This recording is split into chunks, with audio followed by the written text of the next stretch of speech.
पॅरिसमध्ये भारतीय संस्कृतीचं दर्शन होत आहे। पॅरिसच्या इतिहासात पहिल्यांदाच भारताला ऑलिम्पिक हाऊस मिळालंय। भारतीय संस्कृती जगापर्यंत पोहोचवण्याची ही संधी ऑलिम्पिकच्या निमित्तानं भारताला मिळाली आहे। इंडियन ऑलिम्पिक हाऊसचं आज उद्घाटन झालेलं आहे। आत्ताच्या क्षणाची ही मोठी बातमी आहे आणि या इंडियन हाऊसची सफर करूयात आमची प्रतिनिधी रोहिणी गोसावी सोबत।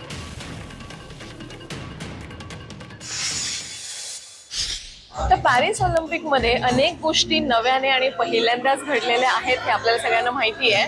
तर त्यातलीच आणखी एक गोष्ट आहे जी भारताशी रिलेटेड आहे, जी आपल्याशी रिलेटेड आहे, ती म्हणजे या ऑलिम्पिक स्पर्धांमध्ये भारताला पहिल्यांदाच आपलं स्वतःचं इंडियन हाऊस बनवता आलेलं आहे।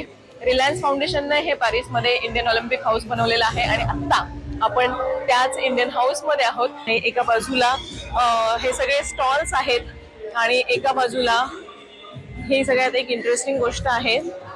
पॅरिस ऑलिम्पिक मध्ये जे भारताचे 117 खेळाडू सहभागी झालेले आहेत, तर या सगळ्यांचे फोटो या ऑलिम्पियन वॉलवर लावण्यात आलेले आहेत। आतापर्यंत इंडिया हाऊसला एंट्री केली की आतापर्यंत भारताला ज्यांनी ऑलिम्पिक मध्ये मेडल्स मिळवून दिलेत त्या सगळ्यांचे फोटो पेंटिंग्स इथे लावलेले आहेत। तर खाशाबा जाधवांपासून सुरुवात होते या सगळ्या पेंटिंग्सची आणि एंट्री केली की असे सुंदर पेंटिंग्स वरती आपल्याला बघायला मिळतात।